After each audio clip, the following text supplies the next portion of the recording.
আজকের এই এক্সপ্লেনারে সবাইকে স্বাগত। সত্যি বলতে এইচএসসি বা অ্যাডমিশন টেস্টের ইংরেজি গ্রামার শুনলেই চোখের সামনে ভেসে ওঠে বিশাল এক ভয়ের পাহাড়, তাই না? শত শত নিয়ম, হাজারটা ব্যতিক্রম। কিন্তু আজকে আমরা এই পুরো ভয়ঙ্কর সিস্টেমটাকে ভেঙে অত্যন্ত সহজ এবং পুরোপুরি লজিক ভিত্তিক একটা সিস্টেমে রূপান্তর করতে যাচ্ছি।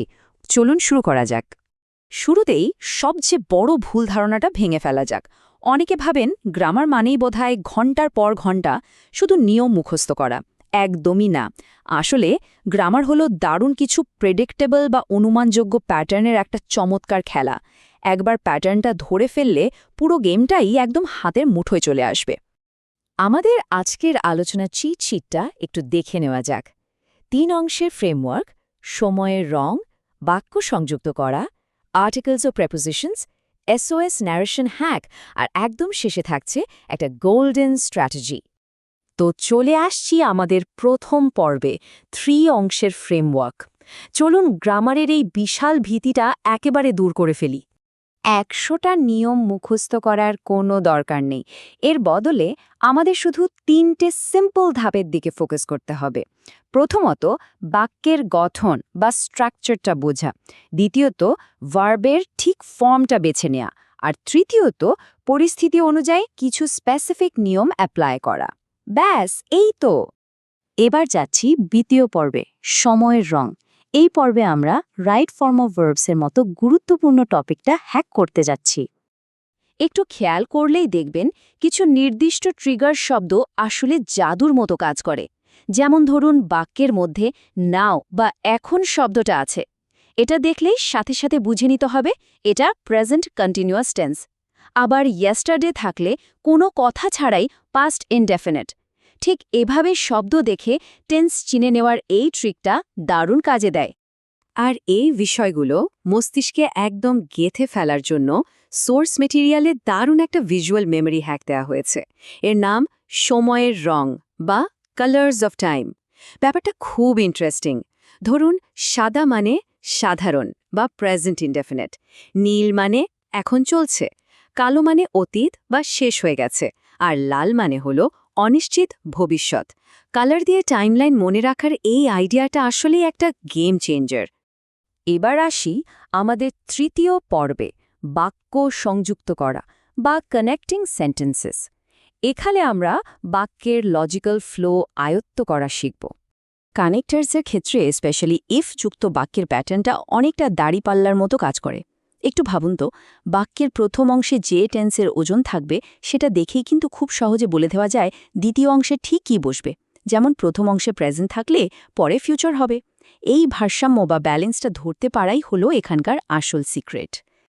আমাদের 4 নম্বর পর্বটি হচ্ছে আর্টিকেলস ও প্রেপোজিশনস।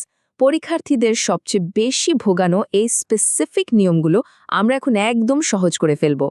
আর্টিকেলসকে যদি আমরা সিম্পল একটা টেবিলে সাজাই, তাহলে দেখবেন পুরো বিষয়টা আসলে মাত্র 3টে বেসিক কনসেপ্টের উপর দাঁড়িয়ে আছে।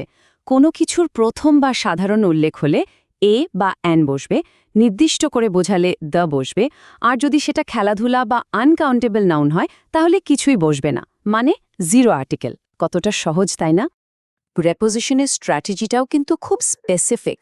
সময় আর স্থানের কিছু বেসিক রুলস মনে রাখতে হবে।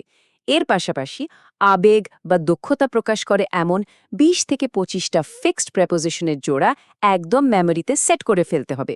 যেমন গুড অ্যাট বা আফ্রেড অফ। এই ছোট্ট কাজটা করতে পারলেই প্রেপোজিশনের ঝামেলা শেষ। চলে এলাম পঞ্চম পর্বে, এসওএস বা এসওএস ন্যারেশন হ্যাক। ন্যারেশনের মতো ভয়ঙ্কর টপিকটাকে আমরা এখন ডিকোড করব। ন্যারেশন করতে গিয়ে অনেকেই জটিল নিয়মের গ্যাড়াকলে আটকে যান, কিন্তু এই এসওএস বা এসওএস টেকনিকটার কাজই হলো সেই নিয়মগুলো থেকে ফোকাস সরিয়ে আনা। এখানে আমাদের লক্ষ্য শুধু 3টে জিনিস বের করা: স্পিকার বা বক্তা কে, তার অবজেক্টিভ বা উদ্দেশ্য কী, এবং বাক্যের স্ট্রাকচারটা কেমন। ব্যাস।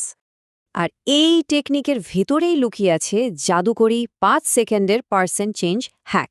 বিষয়টা এরকম: বাক্যে আই দেখলে সরাসরি সাবজেক্টের দিকে তাকাতে হবে, ইউ দেখলে তাকাতে হবে অবজেক্টের দিকে, আর যদি হি, শি বা দে থাকে তাহলে কোনো টেনশন নেই, কোনো রকম পরিবর্তন করারই দরকার নেই। একটা ইন্টারোগেটিভ বা প্রশ্নবোধক বাক্য কিভাবে পাল্টে যায় সেটা একটু খেয়াল করে দেখুন। ডিরেক্ট স্পিচের যে প্রশ্ন করার আবেগটা থাকে সেটা ইনডিরেক্ট হওয়ার সময় একদম সাধারণ একটা বাক্যে বা অ্যাসার্টিভ স্ট্রাকচারে সমতল হয়ে যায়। সেড টু বদলে আস্ট হয়ে যায়, আর ইনভার্টেড কমা উঠে গিয়ে সেখানে বসে ইফ। আসল ব্যাপারটা হলো বাক্যের মেজাজ বা মুড বুঝতে পারা। এই মুডটা ধরতে পারলে একটা সিম্পল মেনু থেকেই মুহূর্তের মধ্যে সঠিক রিপোর্টিং ভার্বটি বেছে নেওয়া যায়। যেমন ধরুন, প্রশ্ন মানেই আক্সড, কমান্ড বা আদেশ মানেই অর্ডার্ড, আর কোনো তীব্র আবেগ বা বিস্ময় মানে এক্সক্লেমড। খুব সিম্পল। সোর্স মেটেরিয়ালের একটা অসাধারণ উক্তি এখানে মনে পড়ে গেল, ন্যারেশন মানে বাক্যের মেজাজ বোঝা, শব্দ মুখস্থ করা নয়। এটাই কিন্তু এই মাস্টার ক্লাসের একদম ক্র্যাক্স বা মূল কথা। শব্দের মায়াজালে হারিয়ে না গিয়ে বাক্যের পেছনের আসল ইন্টেনশন বা মেজাজটা ধরতে পারাই হল আসল হ্যাক। আমরা চলে এসেছি আমাদের শেষ পর্বে, পর্ব 6, গোল্ডেন স্ট্র্যাটেজি। চলুন দেখি কিভাবে অল্প পরিশ্রমে সবচেয়ে বেশি রেজাল্ট বের করে আনা যায়। এই এক্সপ্লেনারের সাজেস্টেড রুটিনটা কিন্তু অবিশ্বাস্য রকম টার্গেটেড।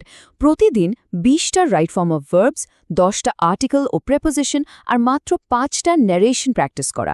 টানা 1 সপ্তাহ প্রতিদিন এই ছোট্ট রুটিনটা ফলো করলে এই প্যাটার্নগুলো আমাদের লং টার্ম মেমোরিতে একেবারে স্থায়ীভাবে গেঁথে যাবে। সোর্স ম্যাটেরিয়ালটা এখানে দারুণ একটা বাস্তব সত্য তুলে ধরেছে। পরীক্ষার গ্রামার যেহেতু পুরোটাই প্যাটার্ন নির্ভর, তাই গতানুগতিক থিওরি ক্লাসে বসে থাকার চেয়ে বিগত বছরে 10টা বোর্ড প্রশ্ন সলভ করা বহু গুণ বেশি ইফেক্টিভ। এটা আসলে প্র্যাকটিক্যাল ফিল্ডে নামার মতো একটা ব্যাপার। আর ঠিক এই পয়েন্টটাই আমাদের আজকের আলোচনার একেবারে শেষ চিন্তায় নিয়ে আসে। পরীক্ষার হলে বসে যখন ঘড়ির কাঁটা টিকটিক করে এগিয়ে চলে, মাথার উপর থাকে পাহাড় সমান চাপ, তখন আসলে কোনটা বেশি কাজে দেয়? শত শত এলোমেলো নিয়ম মনে করার আপ্রাণ চেষ্টা, নাকি প্রতিদিন প্র্যাকটিস করা সিম্পল ভিজুয়াল প্যাটার্নগুলো? আসল চিটকোড কিন্তু ভালো মেমোরি নয়, বরং প্যাটার্ন বোঝার একটা সলিড সিস্টেম।